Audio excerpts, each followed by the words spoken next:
descei, divina luz, a nós descei, divina luz, em nossas almas acender o amor de Jesus, o amor de Jesus.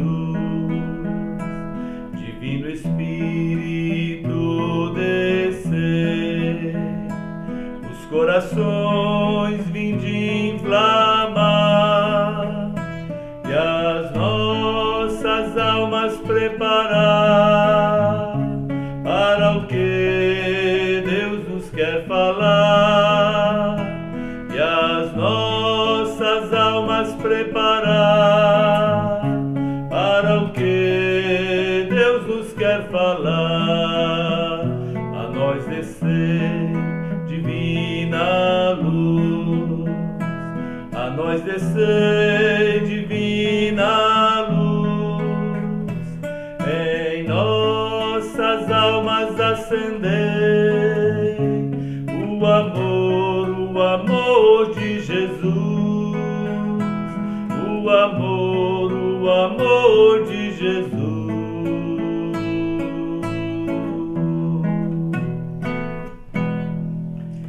Um domingo, uma semana de vida, de alegria e de paz para você e para sua família. É o nosso programa Mensagem de Fé entrando no ar. É Padre Amarildo quem tem a alegria de mais uma vez entrar no seu lar para partilhar a palavra de Deus, a palavra também da nossa igreja. É muito bom estar com você novamente.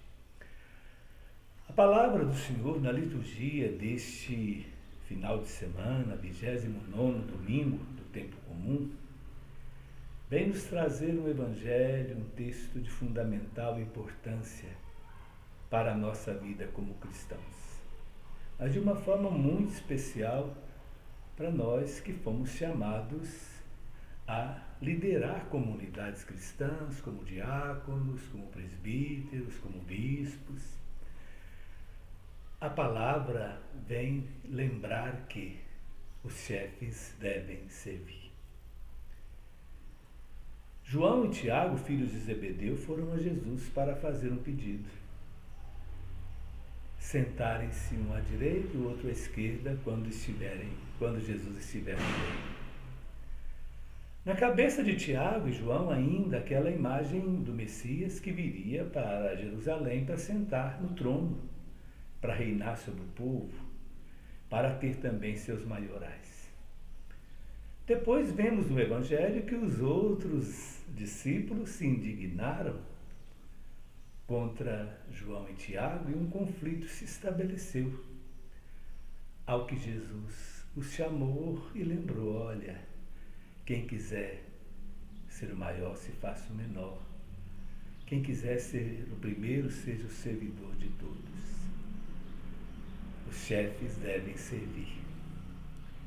Quem quiser poder não é no segmento de Jesus, é no outro segmento. A missão do cristão, a missão do líder cristão é servir. É trilhar as pegadas de Jesus, que passou pelo mundo fazendo bem, que nos amou até a morte e morte de cruz, que disse: o Filho do Homem não tem onde reclinar a cabeça, que ensinou que o sentido da nossa vida, da nossa vocação, é o serviço gratuito e incondicional às pessoas, sobretudo aos pobres. Queridos irmãos, queridas irmãs, nós estamos vivendo um tempo de profundas mudanças. Até se fala de mudança de época, porque as mudanças são tão profundas em todos os setores da vida que hoje se tornou muito difícil alguém ter uma palavra certa para a hora certa, alguém conseguir responder às grandes questões sozinhos. Para a igreja, isso tem significado um desafio muito grande mesmo. Tanto que o Papa Francisco, quando assumiu o pontificado e todos os encontros que ele tem com o povo, ele sempre faz um pedido: não se esqueçam de rezar por mim. Porque mesmo como Papa, ele sabe que hoje é difícil de ter uma palavra definitiva sobre as questões. Agora, a Igreja ela trilhou na história um caminho diferente do que nós estamos vivendo hoje. Por exemplo, o Concílio Vaticano I, no final do século XIX, ele veio definir a inerrância do Papa, né? Ele veio definir que em questões de fé e moral o Papa goza do atributo da inerrância, ele não erra, ele não falha. Muitos até, a partir daí, pensaram, né, que não precisa mais de concílios, que não precisam mais de encontros, né, entre os diversos bispos para aconselhar o Papa, porque ele goza desse atributo, desse poder. Mas, queridos irmãos, queridas irmãs, os tempos são bem diferentes daqueles do final do século XIX. O Concílio Vaticano II, né, abriu a Igreja, né, para o diálogo com a sociedade moderna, reconheceu na Constituição Pastoral Gaudium et Spes que a Igreja tem muito a ensinar, sim, mas ela tem muito a aprender também. Então, fez com que a Igreja passasse, né, daquela condição da palavra definitiva sobre todas as coisas para uma atitude humilde de diálogo, de quem tem também a aprender. O Concílio Vaticano II inaugurou, podemos assim dizer, ou reinaugurou para os tempos modernos, a sinodalidade. Esse esforço da Igreja em se reunir para poder refletir sobre um tema. Então, tivemos já vários sínodos na Igreja, mas até então, os que participavam dos sínodos eram somente os bispos, com alguns especialistas que ajudavam na reflexão. O Papa Francisco, hoje, ele tem convidado a uma postura diferente. Ele tem convidado a que a Igreja toda seja envolvida. Assim aconteceu, né, no sínodo sobre o amor na família, logo no início do seu pontificado, que resultou na exortação apostólica Amoris Laetitia. Assim aconteceu no sínodo sobre a juventude, né, sobre a santidade, o chamado do Senhor à santidade. E agora o Papa veio chamar a um novo sínodo, de uma Igreja toda sinodal. Lembrando que a sinodalidade não deverá ser agora só alguns momentos na vida, mas a Igreja deve ser sinodal. Ela deve trilhar um caminho diferente daquele que vem trilhando até o momento. Porque hoje nós temos desafios completamente novos. Faz parte da consciência da Igreja de quando a Igreja está toda unânime numa determinada questão, aí sim ela goza, né, desse atributo da inerrância. Queridos irmãos, queridas irmãs, então no último domingo o Papa Francisco abriu, né, o novo sínodo sobre a Igreja em sinodalidade. E é muito importante, né, nós refletirmos sobre isso. Para entendermos a sinodalidade, nós temos que ir lá no livro dos Atos dos Apóstolos, no capítulo 15, quando São Paulo, tendo saído em missão, conseguiu a conversão de milhões de pagãos, formou diversas comunidades cristãs. Só que houve um problema muito sério de convivência entre os primeiros cristãos que nasceram do judaísmo, os cristãos, né, tão elogiados no livro dos Atos dos Apóstolos, no capítulo 2, no capítulo 4, que eram um só coração e uma só alma, unânimes na oração, na fração do pão, não havia necessitados entre eles porque havia partilha. Só que, de repente, começaram a vir cristãos que não conheciam o Antigo Testamento, que não conheciam a lei de Moisés, que não conheciam as tradições judaicas. E esses cristãos modelos lá da comunidade de Jerusalém começaram a exigir que os novos cristãos convertidos a partir da pregação de São Paulo, antes de se tornarem cristãos, abraçassem primeiro o judaísmo, fossem circuncidados e acolhessem a lei de Moisés. E houve um conflito muito grande, né? Começaram cristãos saindo de Jerusalém, irem às comunidades fundadas por Paulo, né? Um exemplo da carta aos Gálatas, a carta aos Romanos, comunidades que foram inquietadas, podemos assim dizer, pela palavra desses cristãos vindos do judaísmo, né? Que diziam: vocês acham que estão salvos? Não, primeiro vocês vão ter que abraçar a lei de Moisés, vão ter que ser circuncidados para poder alcançar a salvação, para serem de fato cristãos.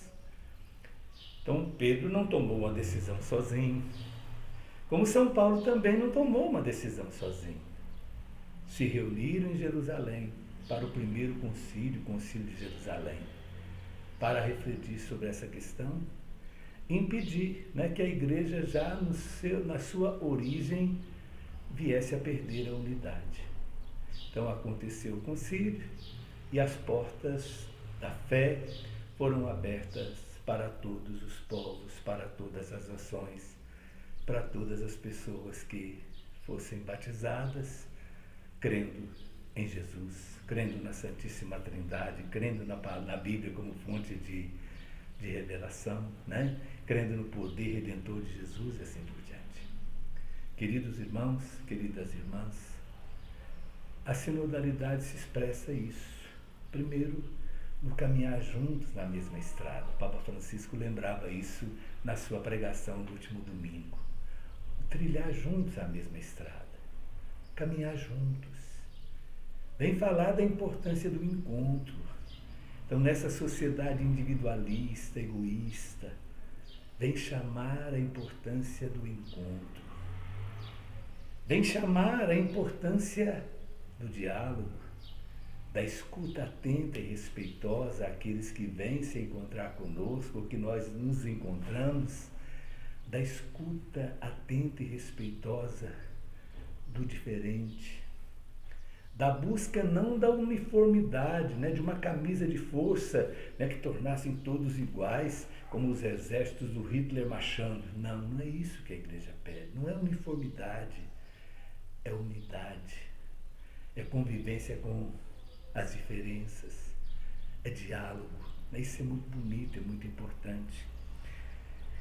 Vem chamar a importância de juntos vivermos o discernimento a partir das fontes primeiras do cristianismo, que são os evangelhos, né, que é a Sagrada Escritura, a tradição apostólica, a contribuição, né, do magistério, dos papas, dos bispos em comunhão, né, com o Papa, né, nos diversos documentos que foram escritos pela Igreja, mas sobretudo com uma atenção muito especial aos sinais dos tempos.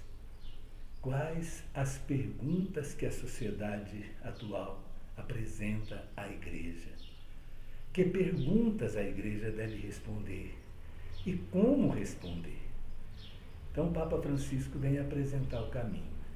Sinodalidade, encontro, escuta, diálogo, discernimento, para podermos, atentos aos sinais dos tempos, responder às perguntas que nos são apresentadas. Um caminho antigo, mas um caminho que precisa ser atualizado na Igreja, e que talvez a Igreja nunca pudesse ter esquecido ou relativizado. É juntos, é unidos, é em diálogo, que como Igreja vamos conseguir responder às questões, muitas e complicadas questões que a sociedade atual nos apresenta, que a família atual nos apresenta, que o mundo do trabalho nos apresenta, que o mundo das ciências nos apresenta, que o desenvolvimento da tecnologia nos apresenta, né? Que a política nos apresenta. Então é juntos, unidos, escutando, falando, dialogando, trilhando a mesma estrada, discernindo a luz, né, das fontes primeiras do cristianismo e atentos aos sinais dos tempos, é que nós vamos conseguir dialogar, né, evangelizar, viver a nossa missão nesse tempo que se chama hoje. Que o Senhor, Deus da vida, pela intercessão de Nossa Senhora da Conceição, que Ele nos abençoe em nome do Pai, do Filho e do Espírito Santo. Amém. Se a mensagem foi positiva, curta, compartilhe com seus amigos. Até a próxima, se Deus quiser.